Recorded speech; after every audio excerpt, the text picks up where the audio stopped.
Grimace from McDonald's. Okay, what exactly is this dude supposed to be? Looking into it, he is the embodiment of a soda, or something like that. He first appeared in the early 70s as a villainous character. He had 4 arms and stole milkshakes of all things. Because the evil Grimace had grabbed all the cups. Where's the Coke? Where are the shakes? Hey narrator, you sure that chubby looking Thanos is evil? It's not like you robbed a bank or anything. A year later, they turned him good and 2 of his arms are sawed off. With that still, who in their right mind would still think he was a good idea? Grimace would only fit in an episode of My 600-Pound Life.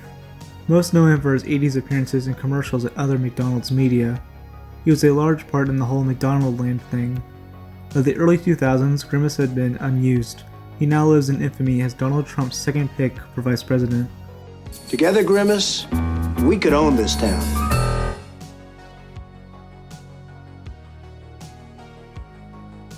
Jared from Subway. In 1999, a 21-year-old Jared Fogle had just lost over 200 pounds from eating at Subway, and exercising a lot as well. After being talked about in some articles, Subway would soon sign him on to take part in an ad campaign. This campaign would take place from 2000 to 2015 and include a variety of commercials spreading a positive message against childhood obesity. In 2004, the Jared Foundation was formed to raise awareness of the topic.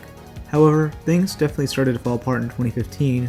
Starting in April, director of the Jared Foundation, Russell Taylor, was arrested in his Indianapolis home. He was charged with a variety of crimes, mainly child pornography. Jared would separate all ties with him, which is hypocritical with what happened next. Only a couple of months later, both the FBI and Indiana State Police raided Jared's home. He would be arrested and plead guilty to possessing child pornography and paying for sex with minors. Subway, of course, completely separated from him. On November 19, 2015, he was sentenced to 15 years and 8 months in prison, which he is still serving. And who would have thought that he was nothing but a summed-up family man? And this is the home that Jared Fogle shares in this upscale neighborhood with his wife and 2 young children, a famous man who leads a fairly quiet life. And of course, this is a quiet neighborhood. It's filled with families and children, and neighbors say the Fogles, they describe them as a very nice family.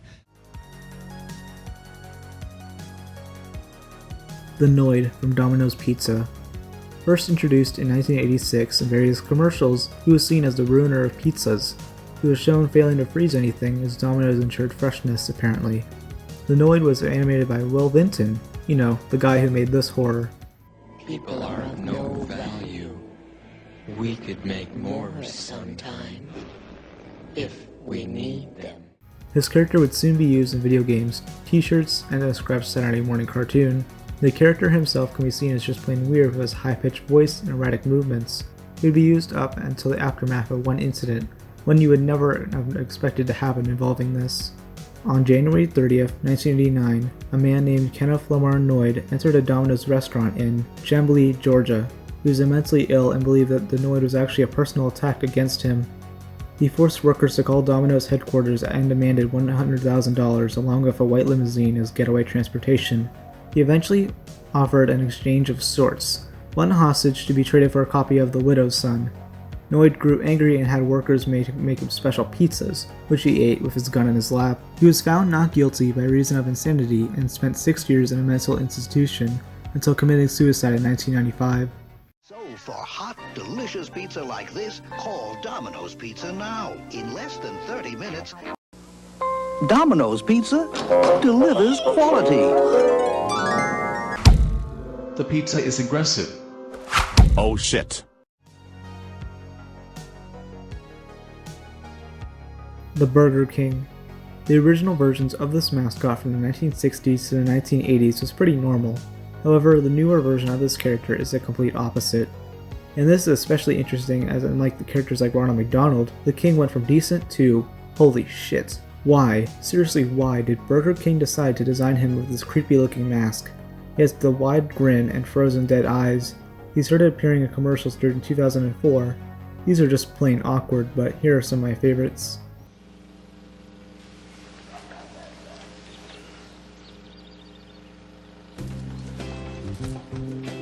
New, the double crust sandwich.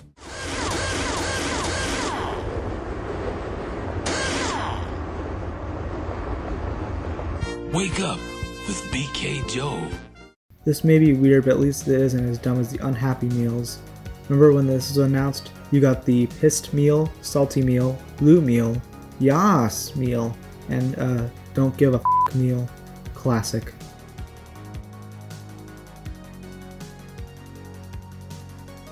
T and F from Tasty Freeze. Oh God! On Route 301 in Kentley, North Carolina is a small ice cream restaurant called Tasty Freeze. In the 1950s, they had these awful statue things that were mascots of sorts. They are naked and covered with ice cream, you know, like another much better mascot. I eat little baby's ice cream. It keeps me young. It keeps me light on my feet. This guy here is referred to as the Goon in Top Hat, and is apparently T. The other one is F and seems to be at another location. I don't know. The info I got was really confusing. Not only are there these statues, but also salt shakers, cups, napkins, and even comics. Yes, they look like they belong in Video Berquetto film. And yes, their tongues make them look like Snapchat white girls. No wonder these guys are obscure. Sponge Monkeys from Quiznos Subs.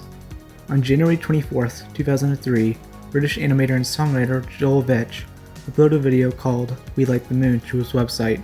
It features these two monkey creatures singing the song in a really high-pitched voice. Apparently, a masterpiece of this caliber was enough to catch the attention of Quiznos Subs. Throughout 2004, an ad was played featuring the two Sponge Monkeys. It goes like this.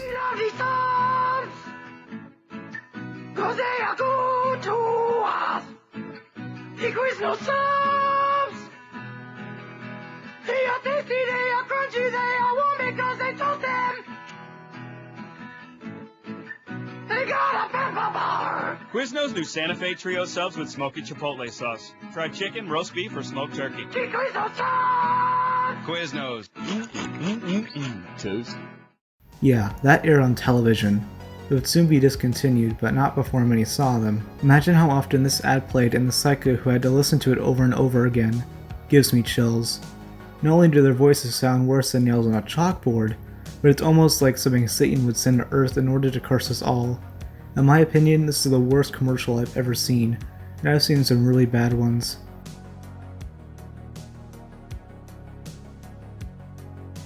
Happy from McDonald's. Damn it, McDonald's! Introduced by the company in May of 2014 and is a pretty inappropriate reaction. I don't know who designed this creature, but they should be fired.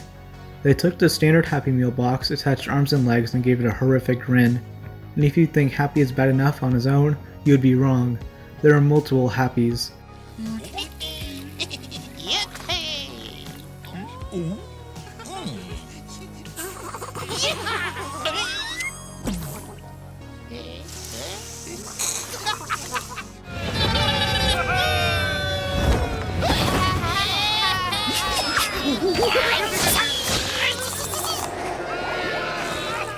McDonald's posted somewhat of an apology, but the amount of hate for this thing didn't stop there.